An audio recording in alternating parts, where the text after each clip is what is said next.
Hi folks, so welcome back. So in this video we'll look at a company from the NBFC space, that is Capri Global Capital. So it is a diversified NBFC. So इनको एक diversified NBFCs को एक benefit यही होता है कि अगर उनके बुक में कई दूसरे सेगमेंट में अगर उनको कोई प्रॉब्लम हो जाए तो they can easily scale up there another segment. तो मतलब एग्जांपल ले लो तो जो हाउसिंग फाइनेंस कंपनीज, तो मेजरली तो उनका 90 85 90% तो वहाँ से ही आता है। अगर वहाँ पे कुछ प्रॉब्लम हो गया तो मतलब उनका पूरा ग्रोथ चला जाएगा। फिर स्पेसिफिक अगर और एक अभी recent example micro finance company, ठीक है। तो यहाँ पे माइक्रो फाइनेंस प्लेयर्स में अगर वो एमएफआई स्पेस में तो अभी बहुत प्रॉब्लम थे, तो उनका सबका ग्रोथ चला गया। तो ये कंपनीज लाइक केप्री ग्लोबल हो गया, और एक कंपनी है नॉर्दर्न आर्क कैपिटल करके। तो ये जो दो तीन चार कंपनीज है दे आर डाइवर्सिफाइड एनबीएफसी, तो उनका ये बेनिफिट है अगर कोई उनके बुक में स्पेसिफिक सेगमेंट में प्रॉब्लम होता है तो they can easily scale up there another segment. So ये जो कंपनी है मतलब it is a very good company in terms of growth. सबसे मेजरली सेक्टर लीडिंग ग्रोथ आ रहा है इनका कंसिस्टेंटली। ऐसा नहीं है कि अभी लास्ट 3 4 5 एग्जैक्टली अगर देखो तो एक 1.5 ईयर से consistently they are delivering on their guidance, और डिलीवर ने उसको ओवर डिलीवर कर रहे हैं। मतलब जो बोल रहा है वो ने उससे ऊपर ही कर रहे हैं। तो मतलब वो बोल रहे थे कि हम सबसे पहले तो they started off as a guidance की भाई हमारा 20-25% ग्रोथ आएगा, एंड हमारा लोन बुक जो है दे इट वुड रीच अराउंड 27 तक, FY 27 तक अराउंड 37 करोड़, 30,000 करोड़ के आसपास। तो मतलब वो तो 40-50% के आसपास का ही ग्रोथ आ रहा था। गाइडेंस तो था 20-25%। फिर उन्होंने गाइडेंस रिवाइज अपवर्ड्स किया कि भाई हमारा 50,000 करोड़ के आसपास हो जाएगा बुक बाय FY 28, ठीक है।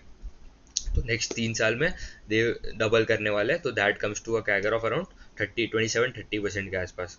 तो कंपनी कंसिस्टेंटली वो अभी अभी भी उनका ग्रोथ अराउंड 40-45% के आसपास आ रहा है, एंड वो डिलीवर भी हो रहा है। तो I will share my screen and let's deep dive कि भाई क्या कर रहा है कंपनी। अभी अगर देखो, सो कंपनी का अगर देखो तो market cap is around 19,500 crore के आसपास, एंड प्राइस टू बुक देखो तो इट इज़ अराउंड 3.8 टाइम्स के आसपास का प्राइस टू बुक है। ये रॉन्ग नंबर है अभी अगर देखो तो, क्योंकि उन्होंने अभी इक्विटी रेज भी किया था। तो इट वुड बी अराउंड 6,000 7,000 के आसपास होएगा। 2.3 टाइम्स के आसपास ही आएगा, अराउंड 3 टाइम्स के आसपास, क्योंकि ये स्क्रीनर में अभी तक अपडेट हुआ नहीं है। सो कंपनी का 2-3 दिन पहले ही रिजल्ट है। सो कंपनी ने उनका एयूएम का साइज कितना है, around 27,000 crore, and they grow by 40% on a Y level. Guidance क्या होता है, to grow by 27 to 30%। Disbursements में अगर आप स्पेसिफिकली देखो तो उन्होंने 64% के आसपास का डिसबर्समेंट में ग्रोथ है। मतलब इतना इतना अच्छे तरीके से वो स्केल अप कर रहा है उनका बुक। फिर पैट में अगर आप देखो तो उनको मतलब एक्स्ट्रॉर्डिनरी, मतलब बहुत ही अच्छा ऑपरेटिंग लेवरेज भी मिला है, क्योंकि मार्जिन जहाँ पे एक्सपांड हुआ है। तो 143% के आसपास का उनका पैट में ग्रोथ है। एंड ये एवरी लास्ट 3 4 क्वार्टर से उनका 80 90 100% के ऊपर ही पैट ग्रोथ आ रहा है, क्योंकि उनका मेजर टेक्नोलॉजी पे जो वो बहुत ही टेक्नोलॉजी पे काम कर रहे थे फ्रॉम लास्ट एक साल से। And now it is helping them कि अभी उनका cost to income ratio stabilise हो रहा है, कम हो रहा है, एंड स्टेबलाइज भी हो रहा है।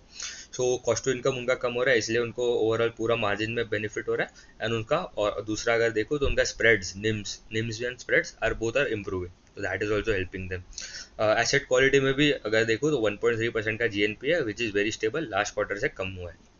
सो कंपनी के 3 4 सेगमेंट है, ठीक है।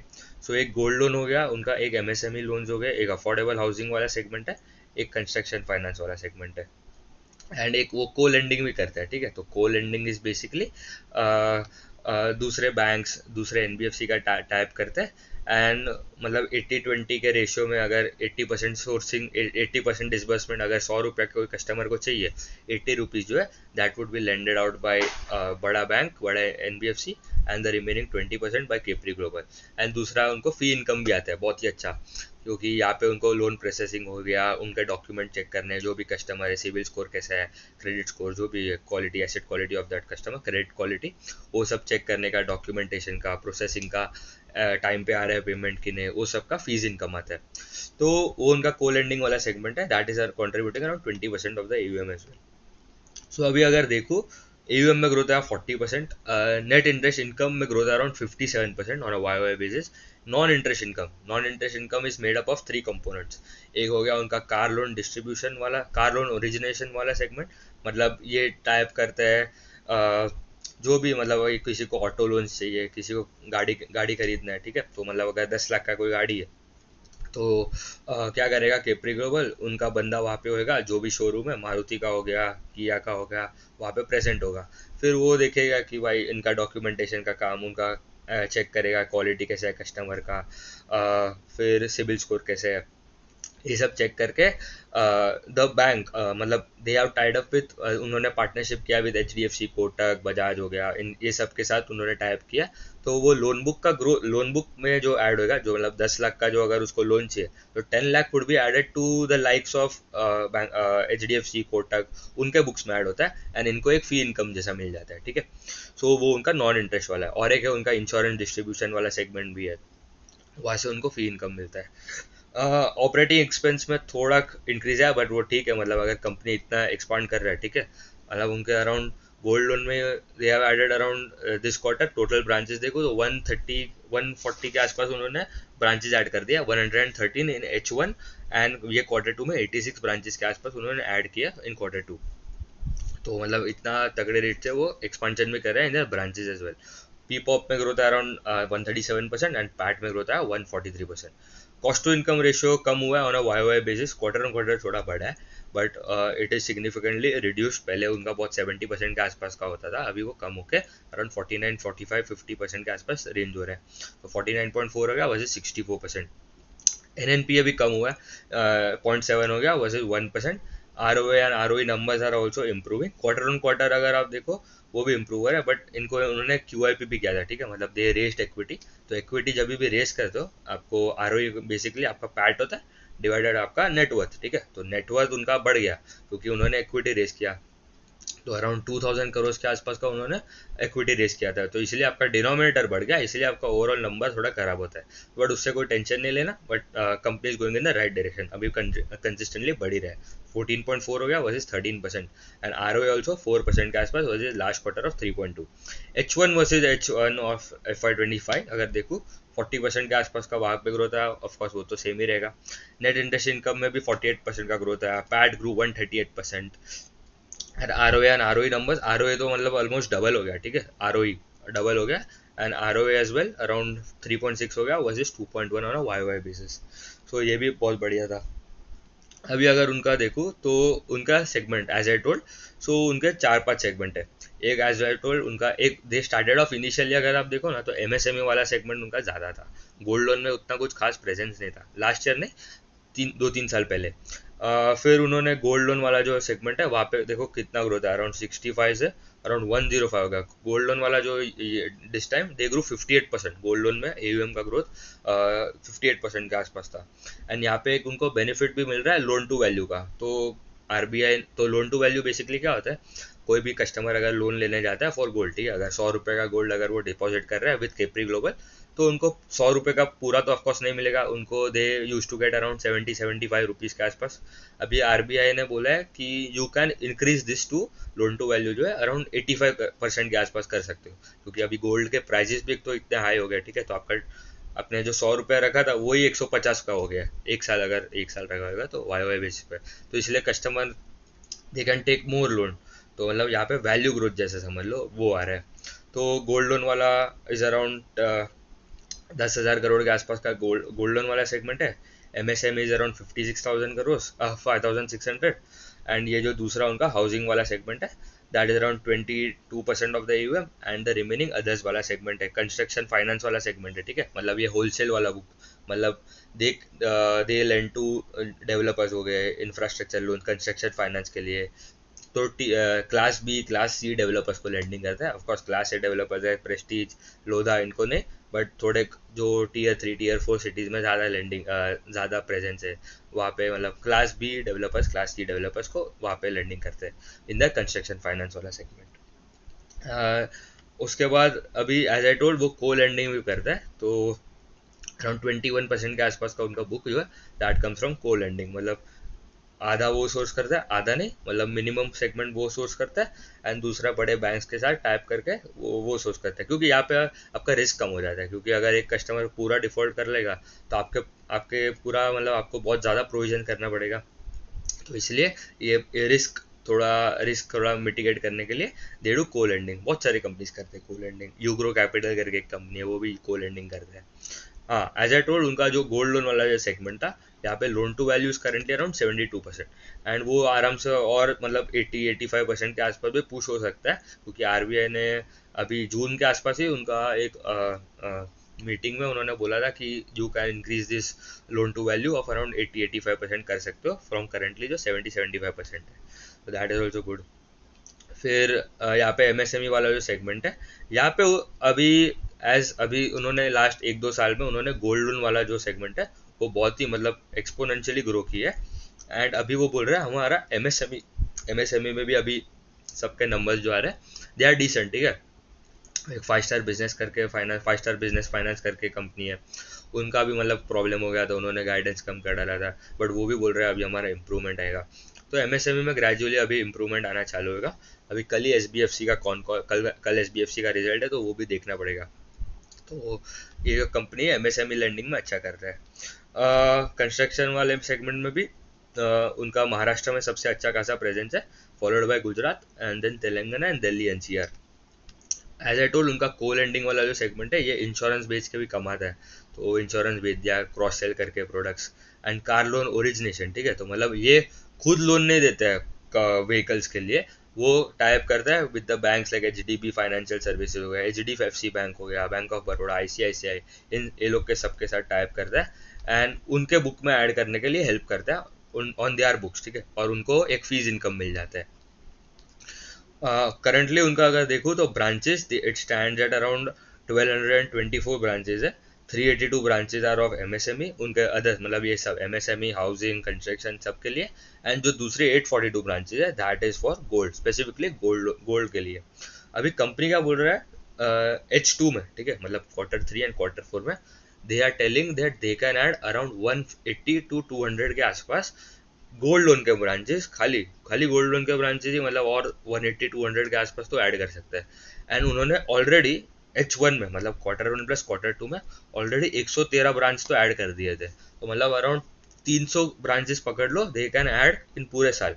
कंपनी स्टार्टिंग में मतलब Q1 में उनका जब कॉन कॉल था, कंपनी ने बोला था we would add around 200 to 250 branches, तो मतलब ब्रांच एडिशन में भी वो उनका गाइडेंस को बीट कर रहा है, ठीक है, मतलब that is very good. And उनका अभी नॉर्थ में ज़्यादा प्रेजेंस है।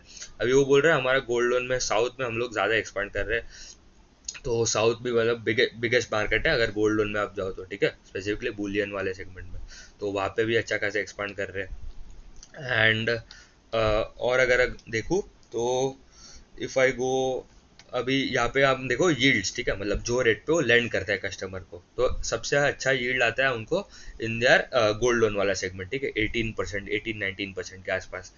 एमएसएमई में अराउंड 16% आता है, कंस्ट्रक्शन फाइनेंस में अराउंड 17, सबसे कम मिलता है ना आर्यन हाउसिंग, ठीक है, मतलब घर ले रहा है तो मतलब कोई 20% के आसपास नहीं देगा। बट हाँ, और एक सेगमेंट है उनका एक माइक्रो लैब करके, ठीक है, micro loan against property which is included in this MSME वाले लोन में। क्या होता है माइक्रो लैब में? माइक्रो लैब बेसिकली जो वहाँ पे टिकट साइज कितना होगा लोन का, माइक्रो लोन अगेंस्ट प्रॉपर्टी, उसमें टिकट साइज होता है 2-3-4 लाख, ठीक है, 4 लाख के आसपास का कोई घर में Tier 3, 4, 5 सिटीज में वो कस्टमर्स को दे कैन चार्ज अराउंड 17-18%। तो वो एक अच्छा है, एंड वो वहाँ पे भी अभी एक्सपांड करने वाला है। उनका करंटली यील्ड्स देखो तो मतलब जो रेट पे वो लेंड कर रहा है कस्टमर्स को, that is around 16.5%, last quarter भी उतना ही था।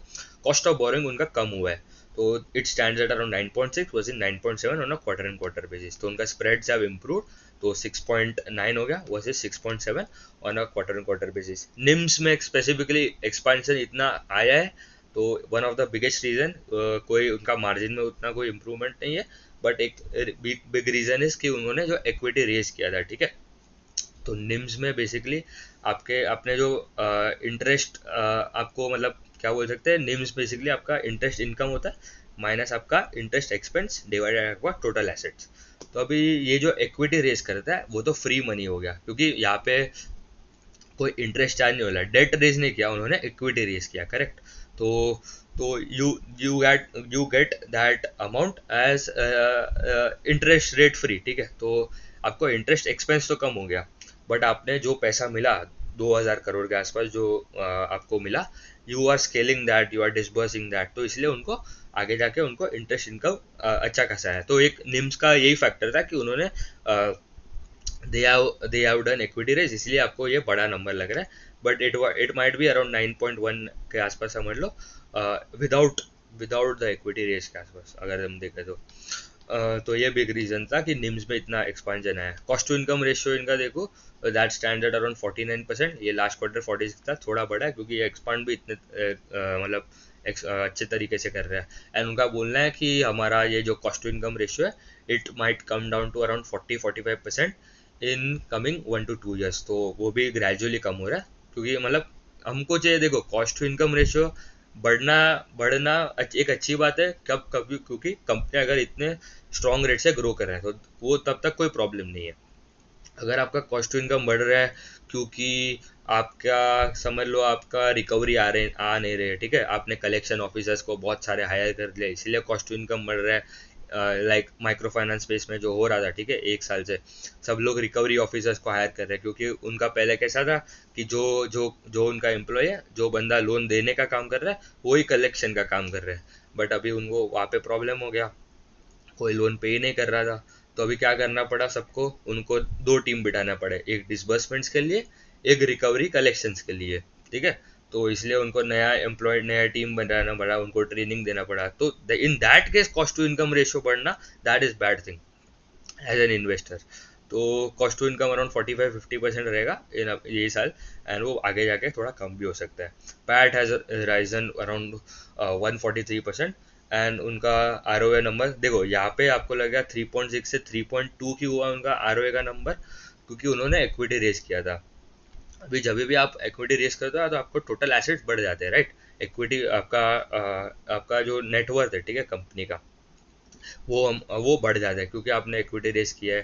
तो आपका टोटल एसेट जो है it is made up of 2 components, debt and equity, इसलिए आपका ये बढ़ जाता है आपको, तो इसलिए आपका डिनोमिनेटर बढ़ गया, एंड पर आपका प्रॉफिट अभी तक वो रेट से बढ़ा नहीं, तो इसलिए आपका रिटर्न ऑन एसेट्स थोड़ा कम लगता है। तो ये आगे जाके इम्प्रूव है क्योंकि आपका लेवरेज रेशियो कम होता है। तो by the way, if you are not understanding any of this terms like R O A, leverage, R O E, तो I have made a specific course. अगर आपको पूरा लेंडिंग स्पेस समझना है, ठीक है, पूरा banking space from any housing finance company, small finance bank, micro finance companies, any कोई भी कंपनी, यूनिवर्सल बैंक, बड़े बैंक, छोटे बैंक्स, आपको कोई सीए की डिग्री नहीं चाहिए, सीएफए, एमबीए कुछ नहीं चाहिए, 6-7 घंटे का कोर्स बना है, आपको पूरा लाइफ टाइम के लिए एक्सेस मिल जाएगा, आपको पूरा लाइफ टाइम के लिए पूरा स्किल सेट बिल्डअप हो जाएगा। From analysing income statement, balance sheet, cash flow तो नहीं देखते बैंक्स में, वैल्यूएशन मेट्रिक में क्या देखना है, कौन कॉल्स में कैसे डिसाइफर करना है, वो सब आपको समझ आ जाएगा। एंड P2P एनालिसिस भी किया है, एक चेकलिस्ट भी बना के दी है। So it is a must for you अगर आपको मतलब पूरा बैंकिंग स्पेस समझना है। लेंडिंग स्पेस 499 का प्राइस है, link is in the description. तो रिटर्न रेशियोज भी बढ़ रहे हैं। हाँ, एज आई टोल्ड, उन्होंने इक्विटी रेज किया था, तो देखो 4300 करोड़ के आसपास का उनका नेटवर्थ था Q4 के आसपास। फिर Q1 में उन्होंने रेज किया अराउंड 2000 करोड़, तो 2000 करोड़ ऐड करूँ तो 64,000 करोड़ का 6,400, ये मिलियंस में, राइट। तो ये 6,400 करोड़ के आसपास का उनका नेटवर्थ बन जाता है, क्योंकि उन्होंने 2000 करोड़ रेज किया था। देखो यहाँ पे भी लिखा है, अगर आपको दिख रहा है तो 20 बिलियन ऐड किया था इन देयर इक्विटी, तो 2000 करोड़ होता है। तो ये हो गया उनका एसेट क्वालिटी एंड नेटवर्थ का बात। तो उसके बाद इफ़ आई लुक एट उनका asset quality, as I told, उनका GNPA भी कम हो रहा है, 0.7 हो गया, लास्ट क्वार्टर अराउंड 1% के आसपास था। एंड NNPA भी कम हो रहा है, NNPA कम हो रहा है around 0.7 versus last quarter 1%, and GNPA 1.3 versus 1.7 in Q1। तो NPS भी कम हो रहा है। तो एसेट क्वालिटी भी मतलब अगर आप मेंटेन कर पा रहे हो with this pace of growth, ठीक है, 40% का ग्रोथ के आसपास आपको ग्रोथ कर रहे हो एवरी क्वार्टर, ठीक है, 40 लास्ट क्वार्टर तो 45-50% था, उसके पहले भी वो सिमिलर रेट ही था। तो कंपनी कंसिस्टेंटली ये नंबर्स डिलीवर कर रहे हैं एंड एग्जीक्यूट भी कर रहे हैं विद मेंटेनिंग एसेट क्वालिटी। उनका गाइडेंस क्या था, कि केपरी ग्लोबल को उन दे आर टेलिंग कि हमको 50,000 करोड़ का एयूएम पहुंचना है बाय FY28, ठीक है। मतलब they started this year at around 22,000 crore, double करना है इन नेक्स्ट 3 ईयर्स, ठीक है। FY26, 27 एंड 28, तो 3 साल में डबल, अराउंड 27-30% का कैगर आता है, ठीक है। And around 1 lakh crore by FY33, जो 25-30% कैगर का गाइडेंस है। बट यही कॉन कॉल में उन्होंने, अभी जो कॉन कॉल था उनका, उन्होंने उसमें बोला कि हम जो है ये गाइडेंस को रिवाइज अपवर्ड्स कर रहे हैं। तो ये साल उनका गाइडेंस है to grow by, they want to reach 32,000 crore by FY26। तो 32,000 पहुंचना है by FY26 and they started off as 22,000 crore, ठीक है। तो 32 डिवाइड बाय 22,000 अगर करूँ तो दैट कम्स टू 45% का 45% वाई ग्रोथ आएगा फॉर FY26। एंड FY27 में वो बोल रहा है हमारा 42,000 हो जाएगा on base of around 32,000 crore, तो दैट ऑल्सो 31% ग्रोथ। तो 25 to 30 रहे, अभी वो गाइडेंस है 30-35% कैगर फॉर नेक्स्ट 2 ईयर्स, 2-3 साल के लिए, तो उतना पकड़ लो। एंड रिटर्न रेशियोज भी इम्प्रूव हो रहे हैं, तो वो बोल रहे हैं 16-18% of ROE and 4-4.5% of ROA by FY28। अभी उनका अराउंड 3.84% के आसपास का उनका ROA तो पहुंच ही गया है, ठीक है। तो ये हो गया उनका रिजल्ट। अभी यहाँ पे वैल्यूएशन अगर हम देखूँ तो यहाँ पे we look at price to book, ठीक है। मेन मेट्रिक तो प्राइस टू बुक है। अभी कैसे कैलकुलेट करना है वो देखते हैं। अगर उनका, if I look eight there numbers, उनका जो अभी एज आई टोल्ड, उनका जो नेटवर्थ है that was around 7,700 6,400 crore, 6,600, right. अभी ये नेट हमें 1 year forward price to book calculate करने के लिए यूनिट 2 नंबर्स। एक हो गया उनका प्रॉफिट फॉर FY26 एंड दूसरा नंबर हो गया आपका, प्रॉफिट मिल गया आपको FY26 के लिए, एंड AUM का नंबर, ठीक है। सो कंपनी ने प्रॉफिट का तो गाइडेंस दे दिया है। उनका कॉन कॉल में भी जो बात किया वो भी देख लेते हैं, ठीक है, एक बार, क्योंकि दैट इज़ वेरी इंपॉर्टेंट, क्योंकि आगे का देखना है हमें। सो ग्रोथ का गाइडेंस एज आई टोल्ड 40% के आसपास आता है। 32 फॉर FY26 उन्होंने वो रिवाइज अपवर्ड्स कर दिया, तो that is good. And FY27 के लिए on the base of FY26 they can grow by 31%। PAT का गाइडेंस है FY26 में they want to deliver a PAT of around 850 crore, and FY27 में 1200 करोड़ के आसपास का पैट आ जाएगा। और एक्सपांशन में उन्होंने बोला उनका अगर को लेंडिंग का mix that would be around 20%, and loan book का मिक्स, ठीक है। अभी देखो यहाँ पे उनका 3-4 सेगमेंट है, correct. Gold loan, affordable housing वाला सेगमेंट है, एक उनका MSME है, कंस्ट्रक्शन फाइनेंस। तो वो बोल रहे हैं हमारा गोल्ड लोन वाला जो है ना वो 40% के आसपास ही रहेगा, एंड जो रिमेनिंग जो 3 सेगमेंट्स है वो 40%, मतलब +2 -2% हो सकता है, ऊपर नीचे एग्जैक्टली 40 मत लेगा, इतना हमें प्रिसीजन नहीं चाहिए, ठीक है। ऊपर नीचे 1-2% चलता है। एंड जो दूसरे जो 3 सेगमेंट है दैट वुड बी 20-20-20 ईच, ठीक है। तो that would be 60 and the remaining 40-100%। Gold loan के जो ब्रांचेज है as of Q2 ended that is around 842। वो बोल रहा है हमारा 995 ब्रांचेज हो जाएगा बाय एंड ऑफ FY26, ठीक है। तो मतलब और 150 के आसपास का ब्रांच वो बोल रहा है ऐड करेंगे इन H2 ऑफ FY26, ठीक है। तो मतलब 150, एंड ऑलरेडी उन्होंने Q1 में टोटल अगर देखूँ तो 113 ब्रांचेस के आसपास ऐड किए, तो 250-260 के आसपास उनका ब्रांचेस हो जाएगा। तो दैट इज ऑल्सो गुड।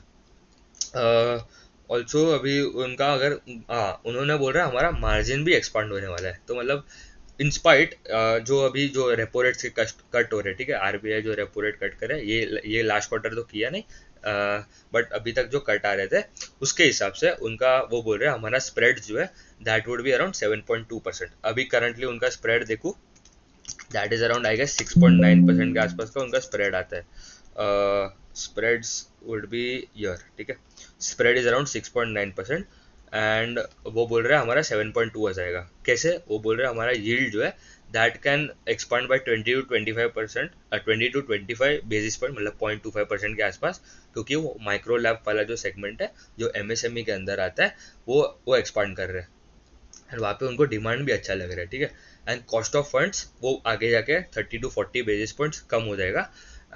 उन्होंने रेटिंग का भी बात किया, रेटिंग भी अपग्रेड हो सकता है उनका आगे जाके, एंड ये जो उनके जो कॉस्ट ऑफ बोरिंग है उनका कम हो सकता है, क्योंकि MCLR जो रेट्स होते हैं वो पास ऑन होंगे ग्रेजुअली। तो नेक्स्ट 2 to 3 क्वार्टर्स में 30-40 बेसिस पॉइंट यहाँ पे इंप्रूवमेंट आ सकता है, एंड यहाँ पे और मतलब 0.5 0.4 मतलब दे आर कंजर्वेटिव, तो समझ लो अराउंड 7.2 तो हो ही जाएगा in coming next 3 to 4 quarters.